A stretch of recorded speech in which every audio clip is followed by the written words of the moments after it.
we have this kind of embedded belief that no, the project manager, even if the project manager didn't plan the project, they have to be held accountable. Heaven or hell?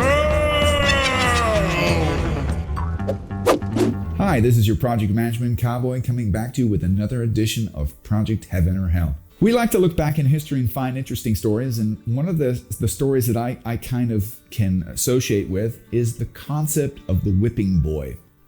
Now, one of the things that all project managers have looming over their head is the fear and the awareness that if their project fails, they're going to be held accountable. As much as a consultant, I coach people and I say, listen, you're not the only one who's really responsible for it. There's other people. If other people decide about time, scope, and cost, they're equally responsible for the result. But traditionally and culturally, we have this kind of embedded belief that no, the project manager, even if the project manager didn't plan the project, they have to be held accountable.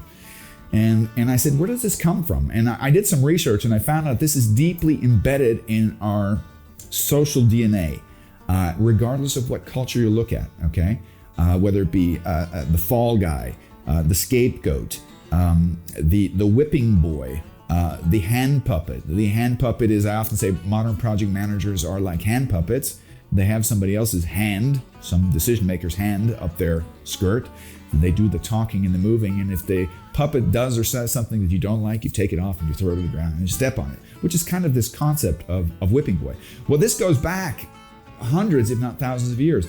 We've done research and we found examples in China. We found examples in Spain. We found examples in France.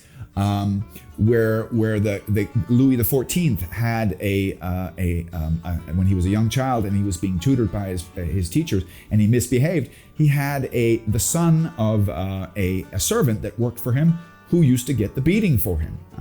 Now this is a sensational historical phenomenon that I think still applies today.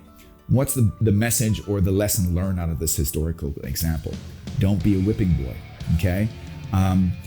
You as a project manager have responsibility for a project, but you don't have sole responsibility. Make sure that as a modern organization, we go away from this old belief system. Let's find a scapegoat and let's pile up all our mistakes on this person and let them take the blame. We should be looking forward to a more distributed and more realistic distribution of responsibility, rights, and privileges in the project. Thanks for listening.